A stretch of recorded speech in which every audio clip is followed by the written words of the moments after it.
Nick and Angela, that was pretty neat. Thank you for sharing that. It's interesting that you did say that the one thing about Long Island is that it's crowded. I was surprised to see how large the acreage was there. I mean, Yeah, they're good sized properties. yeah, and they, often many times the builders want to subdivide them, but the villages are very indignant on not subdividing and keeping the acreage because if we keep subdividing all these beautiful properties, it loses its Yeah. appeal to most people. So yeah, Sam's point is that's why one of the special things about it, you go in there, it's like a park. Most of the homes are on a beautiful acreage. Yeah, so It's the areas that very, we're covering that I'm going to show here will mainly be Summit, Chatham, and Madison. uh-huh. And the resident sizes are quite similar to what they are in Manhasset and the surrounding areas. You have about anywhere from 10 to 20,000 people, which is neat because Okay. each town is its own little enclave, has its own school system. They'll have each town will have anywhere from 3 to 5 elementary schools, one middle school, one high school, but they all have a little bit of a different feel to them. Many of the homes that were built in this area were built in, starting in the late 1800s, early 1900s. So you have a lot of really pretty grand center hall colonials with a tremendous Beautiful. amount of character. And then you have some split levels that were built in the 50s, and then you obviously have some newer construction. So I'll start with this is just our website here, just a quick Okay. overview of each town from a Oh, stats great. standpoint. So this is Summit. There's 83 listings on the market right now. Average price is usually a little bit less than this. This is just a snapshot at a moment. But Okay. the average price is $1.5 million. It's usually about $1.2 million is the median price. Highest price house in the market's about $5 million, and the lowest price is 400,000. So what do you get for 400? Are there condos out there, or is it? Yeah, it's probably going to be a very small 2-bedroom home, or it's going to be a little townhouse or condo. And this Okay. is Chatham, so we're just moving directly 2-3 miles west on the train to a town called Chatham. There's 69 homes for sale. Median home is 1.1 million. Highest price is 3, lowest is 274. We don't get those whoppers that are 10 million like Nick and Angela do. And then Madison has 59 homes on the market. Average price point's $1 million. Highest price is 2.7, and lowest is 399. You can see they're Oh, all that's fairly nice. similar in Right. price. And here's a bit of an inventory and a snapshot of what we have on the market. This is a new construction home in Summit. This is a renovated home in Summit. So this is going to be, call it your higher end luxury homes in Summit, these two houses. And I'll show you Okay. some interior pictures shortly. If you went into like the median price point home in Summit, it would be like one Oakley, which is Okay. 1.4 million, or 20 Edgemont, which is 1.2 million. And then Wow. down to a 20 lower Edgemont price looks point great. would be this house, 10 Beekman, which is Wow, beautiful. 850. Yeah. Any questions, Martin? I don't want to run through this if you have any. No, no.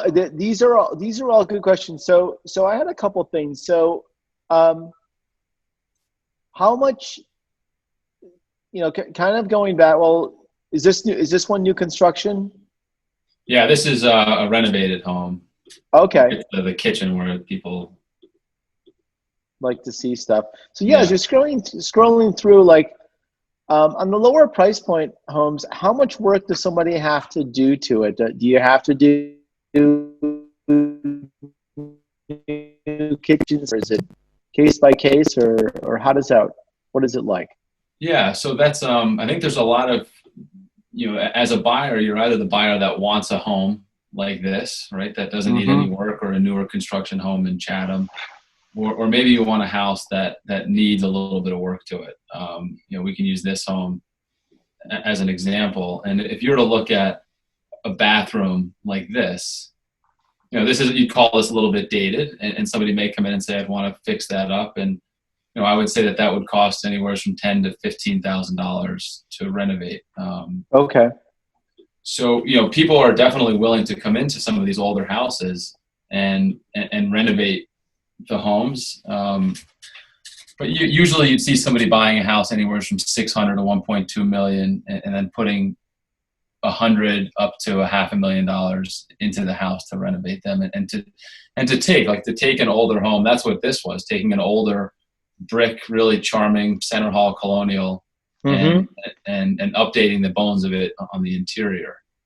This is a home that's a great house. It's on this an looks acre great. property, has a pool, was built in the early 1900s, has a slate roof. This gives you a sense of the floor plan. You walk in, foyer, living room, kitchen, family room. And this is a house that would probably need a little bit of renovation to it. It's a little dated on the inside, is not necessarily turnkey, has some old world charm and character to it. Like that bathroom's a little dated. This is for $2.2 million. Okay.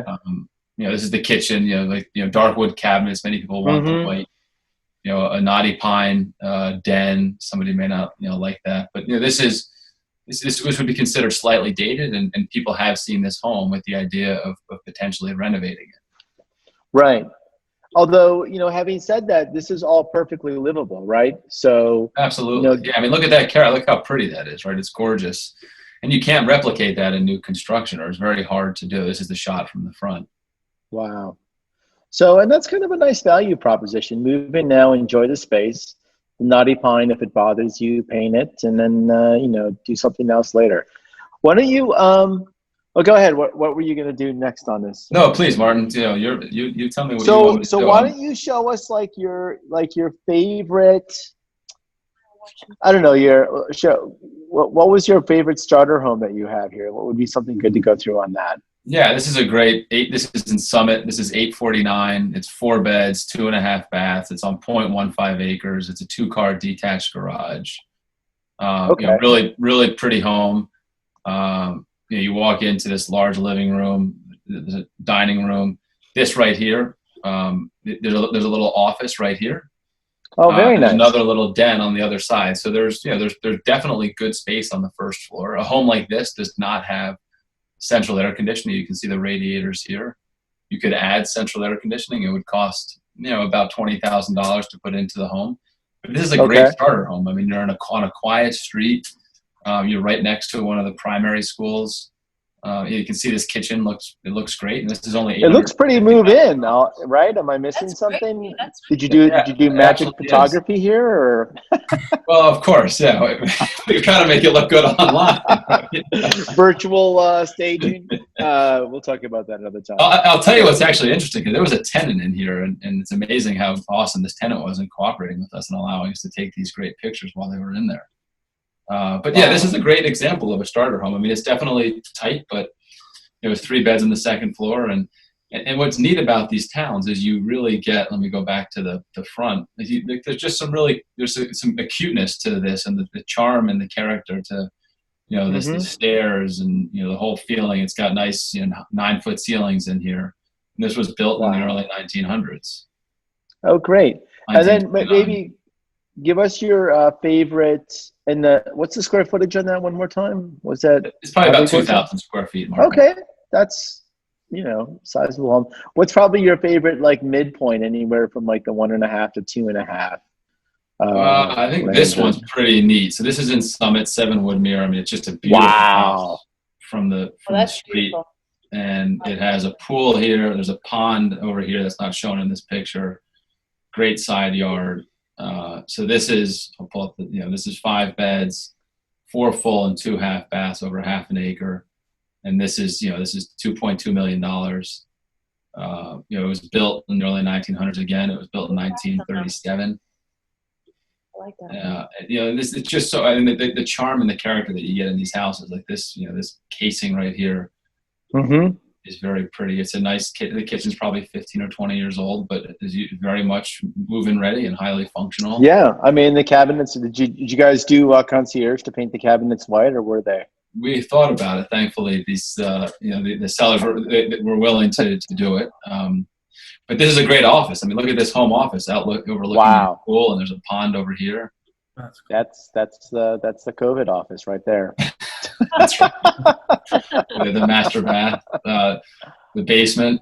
You got. It's not quite like the houses that Nick and Angela had with the big pool and inside and the great Gatsby, the movie theater. But we have a bar here. Right? I mean, it's kind of cool. A couple of drinks, it doesn't really matter. Those are nice houses. Only room for one more. It's only room for 2 at this. You can only have one friend in this house. There's the tax So rate as well. beautiful. That's beautiful. And what are the taxes on this again? No, I should know that off the top of my head, shouldn't I? They're going to be around 30,000. Yeah. Okay. Yeah. So our taxes are about. That's a great question, Martin. Our taxes are, in a town like Summit, a little bit less than 2% of the total value of the house. And as you go west, the taxes. So Summit is Union County, but like a house like this, you'll be in the mid 30s. And if you were to buy a $2 million house in Chatham or Madison, it's probably going to be the high 20s. Okay. Taxes are a little bit less as you move further out west. Very nice. And then going back to give me your fancy pants house. What's the big? This is all. I mean, this is what I have right now on the market. $2.8 million. New construction, great kitchen. Wow. This is, statuary marble, double thick island. Top of the line appliances. This is a really beautiful house. 10-foot ceilings. And I have to say, new construction has come a long way else in the last 10 or 15 years. It used to be, and I, growing up in the 80s, 90s, and the McMansion era, it was like, just make it big, but use the cheapest, construction materials possible. I think it's changed a lot, where people are expecting, the turn of the century or old world charm and detail, but with, modern living spaces, the open concept, and as opposed to many small rooms, a few really large rooms. And I'm renovating a place upstate right now, and more than once my contractor said, please tear down the house and start over. So there is a lot for new construction. What? No, I think it's nice to stay. I think you're doing it right, Martin. You want to stay within the character of the old home. So I appreciate it.